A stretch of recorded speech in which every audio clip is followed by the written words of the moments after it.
Welcome to the Working Moms of San Antonio podcast. We're your hosts, Erica Radis and Marie Lifschultz, a realtor and lender here in San Antonio, but most importantly, we're working moms just like you. This podcast is all about creating a space where we can come together, share stories, and learn from each other. We love connecting with local moms in business, hearing about their journeys and how they're balancing it all. Because let's be honest, it's not always easy, but it's so worth it. Before we dive into today's episode, we're excited to share some big news with you all. Our business community and co-working memberships are officially open. Whether you're looking for a supportive community of moms in business or need a beautiful space to work and grow, we've got just what you need here at Working Moms of San Antonio. You can visit the link in our show notes or workingmomsofsanantonio.com/membership for more info. Now, on to today's episode. Grab a cup of coffee, settle in, and let's get started.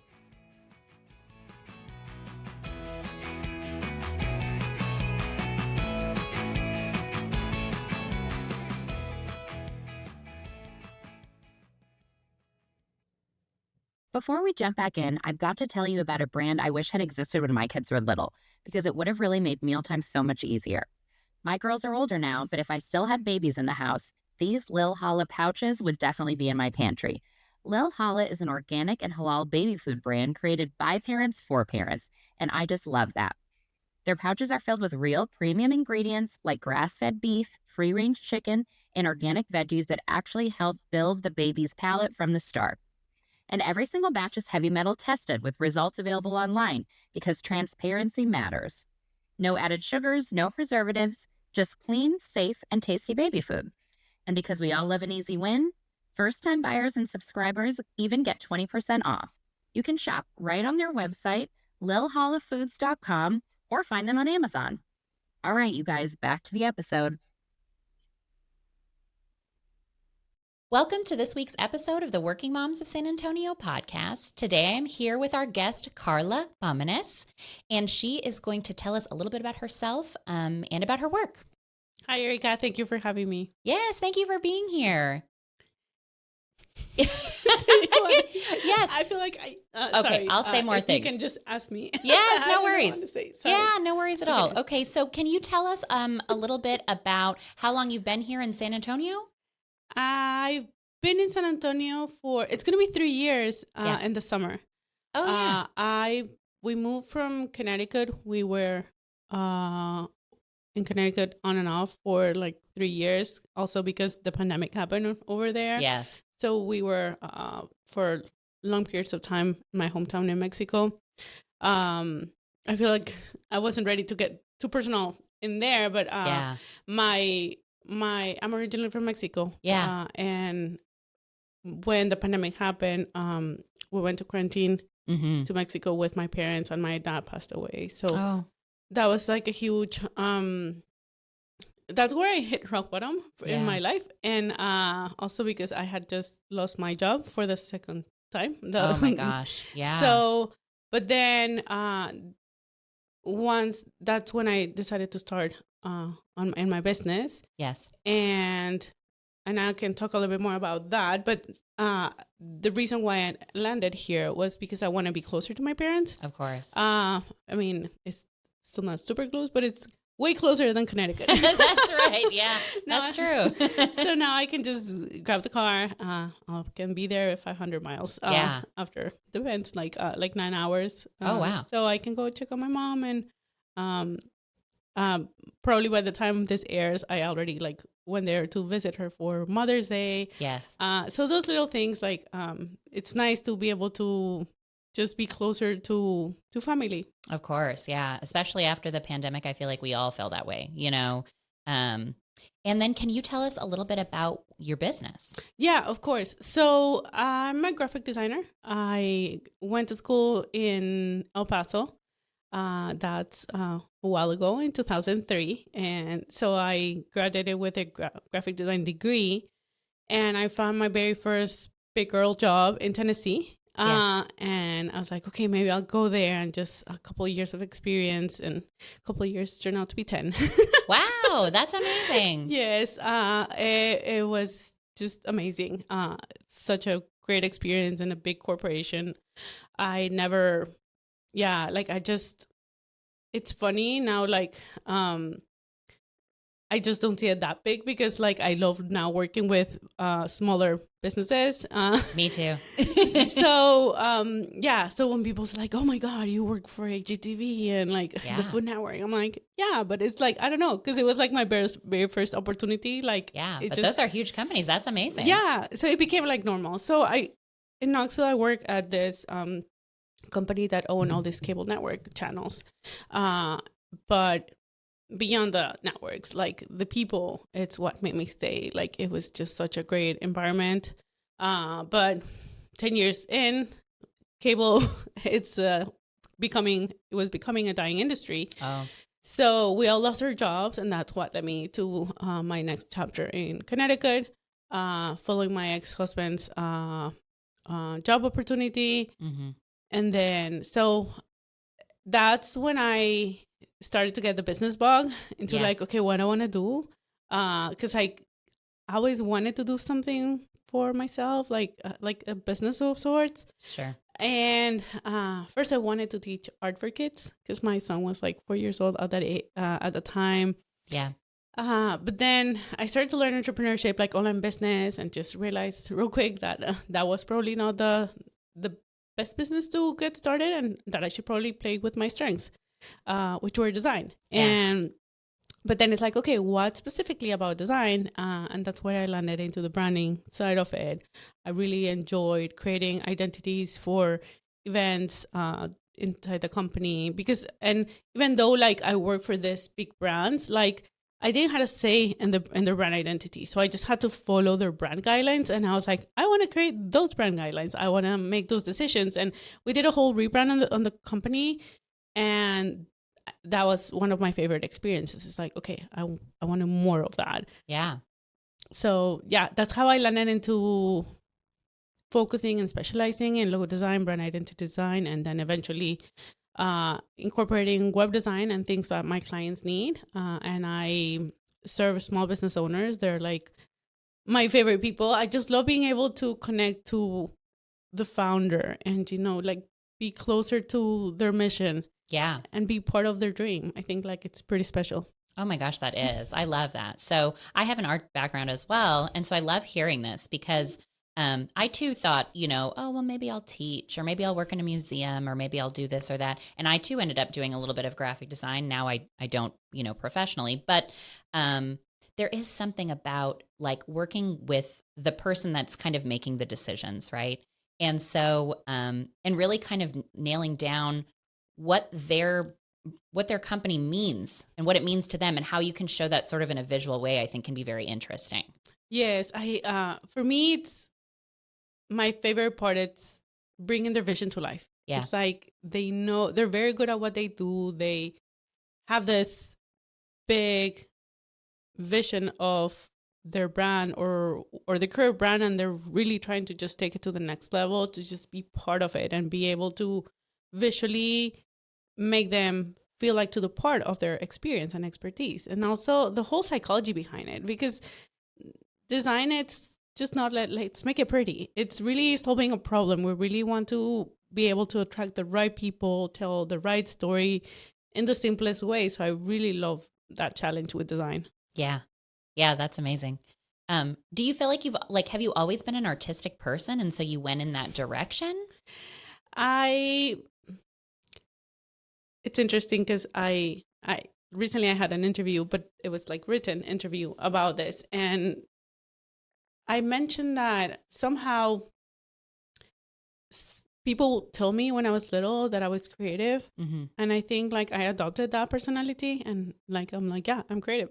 And you said it and I am that. Exactly. Yeah. So I was just, and I did feel creative, but I don't think I was exposed to a lot of creative opportunities. Mm-hmm. So I just knew that the only career in my hometown in Mexico, creative, like that was the most creative, was graphic design. Mm-hmm. So from the get-go, I was like, I'm going to be a graphic designer, even though I had no idea what it was. Yeah. But that was it. Like I'm a creative. I'm going to be a graphic designer. So I just put it that there to the universe. And then my parents found out about UTEP, the University of Texas in El Paso. They sent my brother first, and my mom is like equal opportunity for everyone. She's like, the girls are going next. I have a twin sister. Oh. And I didn't want to go. I didn't want to move. I had my boyfriend at the time. And I'd always been very afraid of change. Yeah. Who likes that? Nobody, right? Yeah, but it's been a constant now in my life that it's like, okay, now I embrace it. Yeah. Like, after being laid off back to back, losing my dad, and it's just leaving my relationship of 21 years. It's like, okay, like it's just now, it feels like exciting at some point. It's like, okay, like just knowing that I don't fear it anymore. It's like, okay, I know things are going to work out because everything else work out, and everything at some point it does happen for a reason. Yeah.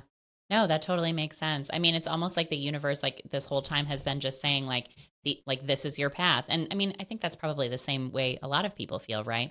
We kind of face difficult situations and you can either kind of sit in it or move forward. And so it's amazing that you've gotten this far, and it seems like you're doing something that you're just really loving, which I love. I love seeing you gals light up when you talk about, your businesses and that kind of stuff. And so it seems like you're really kind of on the right path. Yeah, I really love what I do. And it took me a while. The biggest part was actually believing it was possible for me, because I feel I didn't know entrepreneurship was going to be like a whole personal development journey, because it really is. Like, it's really, you need to work in yourself and your beliefs and try to just learn from others. I always tell my students, because I also teach others how to become brand designers after I figured out how to make money out of my skills, and realizing that school was good, but school mostly taught me how to go and find a job. Yeah. And they didn't like really emphasize on the big problems design can really solve for a company. So when I went into entrepreneurship, I learned so much about myself and how many blocks I had within me. Sure. And so many things that I still need to work. Like, I mean, a couple of years ago, if you told me, hey, do you want to come on a podcast? I'll be like, hell no. Like, that's so scary. Same. Yeah. So it's been really great to just keep growing. And I feel like that's a really cool thing entrepreneurship gives you, because I feel like when you're at a job, or I can talk about just my job experience, it just felt like, like Groundhog Day, the next day. Sure. So you get the opportunity to grow as much as you can and do things your way. And yeah, it is a lot of work, but it's like, it's yours. So it's pretty special. Yeah, definitely. Well, I didn't know that you were doing some teaching as well. And so I want to talk about that a little bit. So is it like an online class that you provide to your students? Yeah, it's an online course. Okay. I launch at least once a year. Okay. And in my last launch, I offered 2 months of unlimited support, because that mission is really close to my heart. My dad was an educator, and when he passed away, I heard about students that came to us and shared all the stories of how like my dad helped them. Oh yeah, amazing. Through life and beyond the academics. And I was like, oh my God, like I want to do the same. Yeah. And I already had the course in my mind, but I just kept like pushing back. And so I was like, if I can just help someone, like one person, and teach them everything that I know, that took me over 10 years. Yeah, way more than that. To figure it out. Like, and after realizing that, okay, from school, I only learned this part. And then all the things that I learned through courses, or just putting myself out there about sales, how do you present your work? How much you charge? All those things. Yeah. Software was a big thing too, because when I lost my first job in corporate, it was like, oh my God, like now we need to pay software for ourselves. And then I learned about this other design software called Affinity, that it's like a fraction of the price of Adobe, and I just fell in love with it. Really? Yeah. And it's like, oh my God, I need to take that. I felt like I need to share this with more people. Yeah. So I feel like people think Adobe is the only option. No, and I it's feel not. like that sometimes. Although I will say now I use Canva way more than I ever used Adobe. But Right. yeah. But like for my line of work, like I think Canva is great for producing graphics, Sure. like, social media stuff and things like that. But like for my line of work, for brand design, like, when you're doing things a little bit more that you really need like vector art, Yes. Affinity is great. And then it's like, okay, I want to teach Affinity. I want to teach how. And then also like, you don't need to learn all the software. Like if you go into the software, like not knowing it, you can feel so overwhelmed. But like, I only use a fraction of it because Right. just for logo design and brand identity, you only need to know certain tools. So those are the things that I teach. And as well as like graphic design. Like I don't teach graphic design. I teach brand design. Right. So it's only a part of graphic design. So I won't teach all the things. Like I won't teach editorial. I won't teach how to create a poster. Like I will teach the basics of design that you need to know to be able to create a brand, like a brand identity, a good logo, like what makes a good logo. Yeah. And you're not, so these people already have to have some sort of like artistic something, because you're not doing like color theory and that kind. I mean, you're not getting as deep as that, or is that something that's happening? Yeah. Oh, okay. It's designed from someone who has no knowledge in design. Yeah. But it's interested in it. But I have students that have come from, people who do know some design. Yeah. But just don't know how to make it into a business. Yeah. How to make money with it. So I have students through all paths, and that's why I really want to design it that way, even though it might feel like, okay, like I already know this, but you just never know how. Like I still read about like things in design. Like I just bought a book called How like Make Logos for a Living, even though that's you what make logos for a living. I already do logos for a living, but it's like interesting to know like what others people's perspective are. Of course. Yeah. Yeah. And like you just never know what you can gain from learning from someone else. Like even if it's just one thing, it's like, okay, can be just life-changing. Yeah. No, I love that. I mean, that sounds, number one, all-encompassing, which is amazing. It sounds like an incredible value. Secondly, I am the queen of online courses. I don't make them, but I buy all of them and then I buy them and then they sit in my little education part, like in my computer, and I'm going to get to them and I never get to them. But because the next one's going to change my life, just like the next planner is going to change my life. So I buy them all, but I feel like there's, of the ones that I have completed, which there are several, I feel like there can be a lot of like gatekeeping in that industry where like they tell you some of the things, but like it's never quite enough. You know what I mean? And this seems like you're doing all of the things. Like you're really saying like, hey, I'm going to show you all of these things. And even if that means we're competitors, that's okay because there's people for everybody, right? I mean, that kind of seems like it. That's a big thing that I teach. I mean, there's no such thing as competition because there's no one else like you. Right. So, and there will always be people who are just price shopping, and that's okay. That might not be your ideal client. Right. So I teach all the things to beyond design, like networking, like how we met. Sure. And just how all the social skills too that takes into like putting yourself out there and building the business.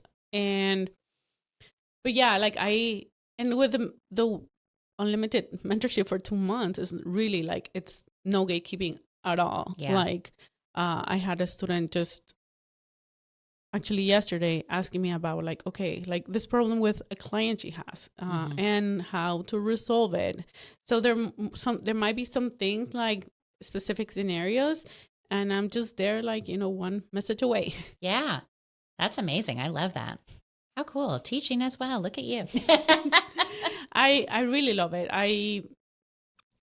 That has been like one of the latest hardest things of putting myself out there, because I feel like I did it with design, but then it's like, okay, with teaching and education, and you do it so normally. Like I just, I sit down, design, but when it comes to like teach me, like it was just really hard to put it into words. It's like, I just do it, or like, how do I simplify it, or how do I start from the beginning from things that I just do without thinking?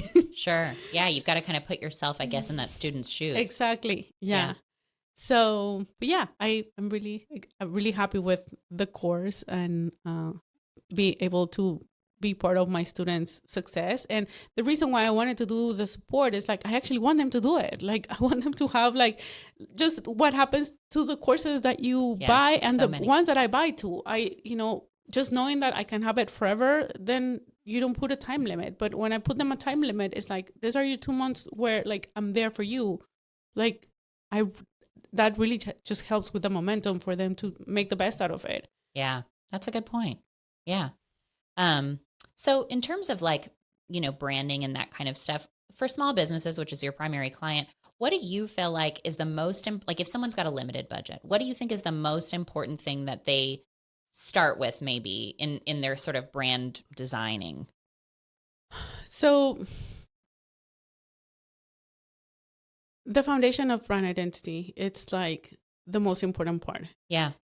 And then if they're just, some clients will come to me and say like, I just need a logo. Okay. And I would mostly tell them, like, explain them why they need more than one logo. Sure. But recently I just did one-off logo project because it made sense. Like, she was really just starting out and she only needed to have that logo mark. It was really interesting.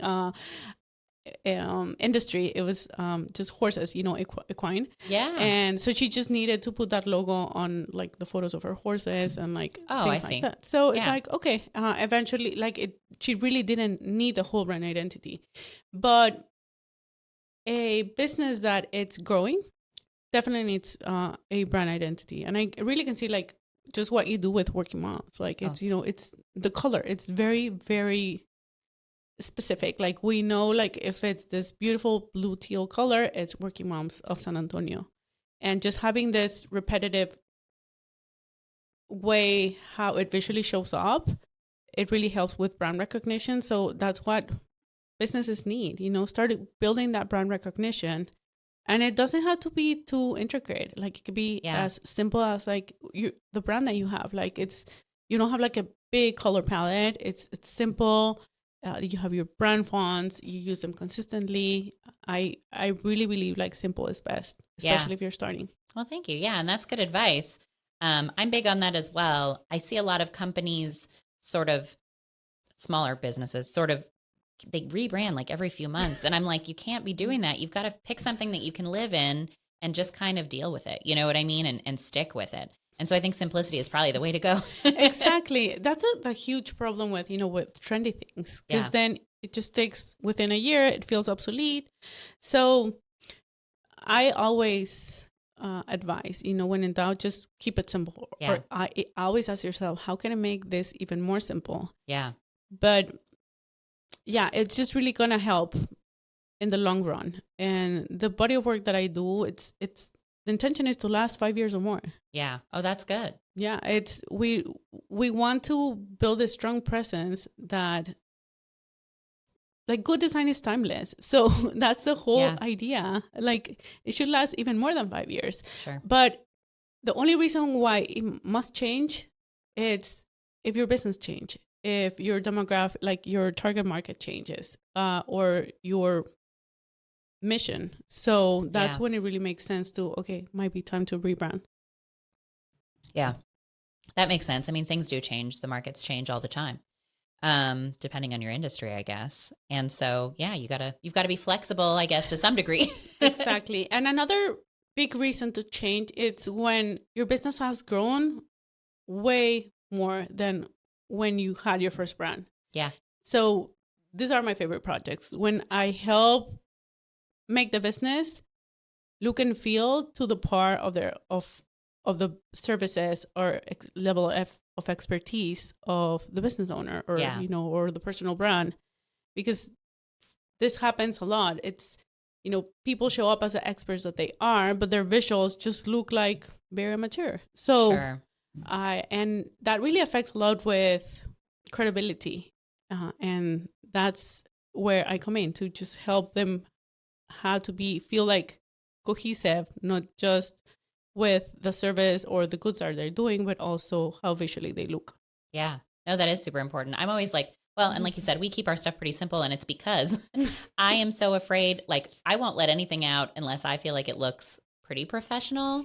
because I have a fear of exactly what you're describing. I don't want to come off as immature or like this is just sort of like, oh, she just threw something up there. And so I try to keep it simple because if you get really intricate, it's hard to also be consistent. Exactly. Mm-hmm. So that makes total sense. This is what I see a lot with business owners who DIY their brand and that they use Canva.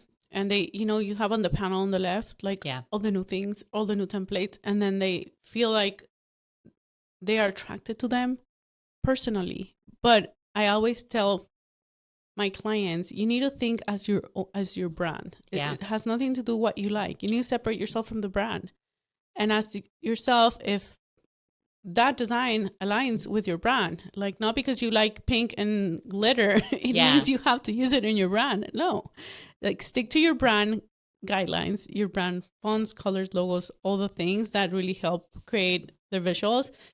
And, for your own stuff, go crazy and use whatever, that feels right in there. Yeah. Do you have clients where it is like a personal brand, like they are the brand? Yeah, many. Is that do you think easier or more difficult? Or maybe for neither? Me? Yeah. It's I don't know. It depends. It depends on the person. Yeah. But I love it. I love a good challenge to be able to represent them. Yeah. I have worked with service providers, a lot of them. I have a copywriter client, lots of coaches, consultants. Yeah. And like even my brand, it's a personal brand. It's your own. Yeah, that's mm-hmm. right. Yes. Oh, okay. Well, then that seems like you could probably tackle that challenge as well. Yeah. And I think, it's really important. I feel like 2025, it's really big on personal brand. Like people really want to, like with all this AI, it's like people actually want to like hear from like people's perspectives. Yeah. I feel like we all, can get consumed with content that feels educational, but like the personal brand side will, give the essence of like, okay, what is their thinking? What are their values? And people are looking for that more than before, I would say. Yeah, for sure. I feel like I have to get better about that kind of thing because like I said before, I like things to be very together. And so, but I'm starting to understand and realize that like probably I need to do more video and things, or I'm the one that's like talking and if it's casual and if it's whatever, not so polished, then that's okay because people want to feel like they know me associated with this maybe, or a person associated with their brand. I feel like you're already doing it with your real estate business. More so with that. Yes. Yeah. So I do feel like you are putting yourself out there as, as your own, like the personal brand and like aside with your real estate business. And it doesn't have to be really like personal, you know, like it's not like, oh my God, we need to see what you ate for breakfast. Yeah. But just that it's enough, putting your face out there and, like sharing, like I can't remember what I saw lately of you, but about like how you were showing up something about real estate and like how you presented it. Like it felt very, very warm and inviting. Like, oh, good. And like it feels like for me like very Erica. Yeah. And I'm glad. And I don't know you like so for so long, but I can tell like your vibe from coming here to the events. Sure. But yeah, I feel like you're already doing it. Oh, well, thank you. I appreciate that. Yeah, I think it's important. I should probably do it more for the working mom side of things. Just like you said, so people get to know the person behind the business. And I'm sure you tell that to your clients as well. Yeah, I think that's huge. And I follow so many founders of big brands that they talk about their beyond the brand.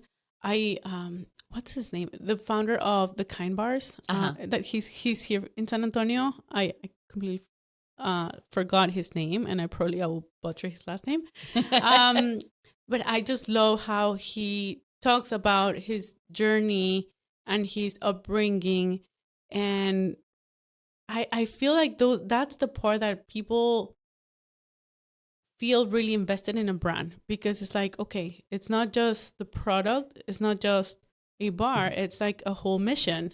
Yeah. And you are invested in their journey. And I think that's really beautiful. And I feel it's hard for some people to put themselves out there. People who are private, but you can just do it in a way that it's more aligned to your line of work, and in some way throw your values in there and say like why you do things differently than anyone else. And we all do things different than anyone else because we're like ourselves. But, sure. And sometimes it's so close to us that we don't see, the or spark or what makes us special. Sure. But I think it's important to share that. So that's great. I want to talk also about websites a little bit. So I feel like websites are becoming more important. How important do you feel like websites are now for a small business? I feel like they're very important. Yeah. People will always want to go and check you out. Yeah. You hear of someone, the first thing you do is just Google them and, right. And see if they're legit. Yeah, and it provides some legitimacy, right? Exactly. So that's why I think it's more important than ever. People just go and check you out. And I actually find it really weird whenever I don't find a website. If I find people on social media, but they don't have a website, because for some reason, like I just want to keep digging. Okay, like what they do, like what's their big. I feel like the website is the whole menu of learning, like who you are, the services that you provide, and just learning more about the business. So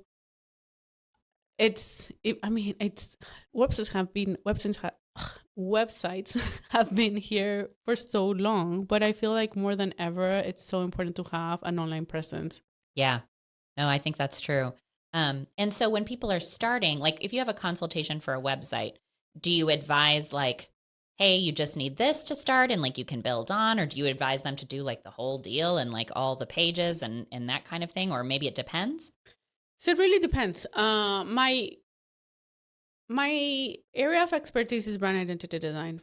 I really believe it's very important that you have that foundation before you build a website. Right. So I won't design a website unless I have help with the brand identity, or the client comes with a brand identity already professionally designed. Like they have a style guide for me to follow and be able to build a website.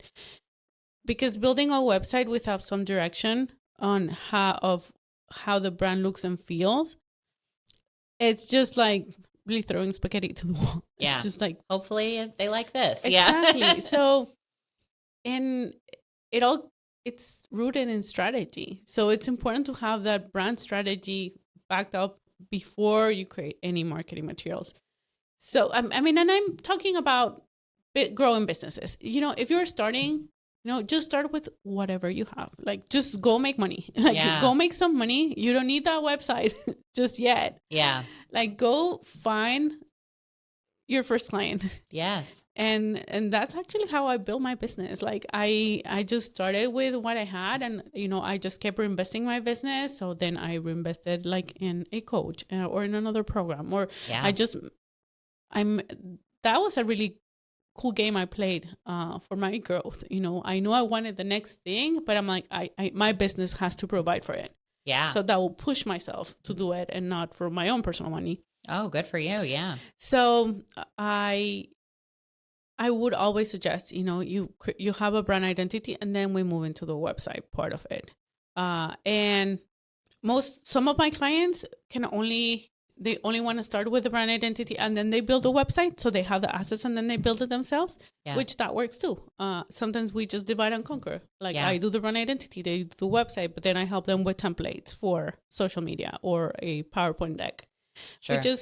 We figure out and try to just work with their budget or their goals, really. Yeah. So it's kind of a case by case. Yeah, definitely. Basis. Yeah. Okay. So like in an ideal world, like having the brand identity, the website will be great, but not every business has $10,000 to invest. Yeah. So I totally understand, and I just try to just work with them on what's best for them. What do you use when you're building the website? I use either Wix or Squarespace. Okay. I can build in any builder, really. Yeah. Because design-wise, it's the same strategy. I The only thing I won't design it's on WordPress. Oh, uh-huh. And the reason why that's where I very first learned about website design. Sure. When I was at the agency in Connecticut, and I could see how it's not very user friendly, and I want to make sure my clients feel comfortable making tweaks to the website. I don't want to keep them hostage of like their websites. Yeah, that's a good point. They don't have control on how to do things. Yeah. So, and even if after being trained, it's still very not easy to navigate. Yeah, no, I agree. I don't care. I feel like WordPress, it's like simple at first, and then it's like, but then you need this widget, and then you need this, and then you need this, and then you need this. And by the end, you're spending so much money. And I'm like, what even is this? Like, It's like some weird Frankenstein. and the maintenance of it, the whole thing too. Like, I get it, like what agencies do it, because it's like continuing revenue. Yeah. But like, I don't want, like, I want my clients to have full autonomy of their website. I want them to own it 100%. Like, there are even agencies that they own the websites. I'm like, no, you buy your domain, you buy your package, like, I'll design it on it. I want it to be yours, and I'll train them on how to do tweaks. And yeah, they can harm me if they need like extra things. But like, my intention is for them to feel comfortable to make edits, to, do the things that you need to do to update your website. Once your website is up, you're not supposed to be tweaking it all the time. Yeah. Like, do your blog post, how to remove a team member, how to change little things. Sure. But yeah, I love the builders, and I can pretty much design in any builder, but my favorite are definitely Squarespace and Wix. Oh, good. Well, that's cool. And I like that you don't keep those websites hostages, all of that. Yeah, I just don't feel it's right. Yeah, no, totally. That's good. Well, this has been great. I love talking about this. I love talking about branding. And then so I just want to have you share with our listeners how they can get in touch with you for all of these services. Of course, I'm online everywhere with my name and last name, Carla, Pamanes, Carla with a K, Pamanes, Pamanes. Instagram is my favorite place to hang, but also Facebook and my website. I blog every month, and my newsletter as well. But everything's like under my website. So yeah, everywhere, Carla Pámanes. Oh, perfect. That's so easy. It's almost as if you have your brand identity together. Exactly. I was just going to say, it's pretty much, it's the same thing as, it's actually part of, even though I specialize in design, like I have so much business knowledge now after being in business for, what is it going to be now? Like 6 years. Yeah. I always, tell my clients about the importance of not just the visual consistency, but consistency in their handles, consistency everywhere else, like in their messaging. So even though I won't be able to help them through their messaging, like I will see those flags that I'm like, okay, like you have this, this tone feels very different than in this other thing. Yeah. So consistency in all aspects, it's so important. Visually, through words, through message. It's really what makes people trust you. Yeah, that's a really good point. That's so true. Well, thank you so much for being on today. Thank you, Erica, for having me. Yes. It was so fun. Yeah, it was great. And then I will also thank our listeners for tuning into this week's episode, and we will catch you guys next time.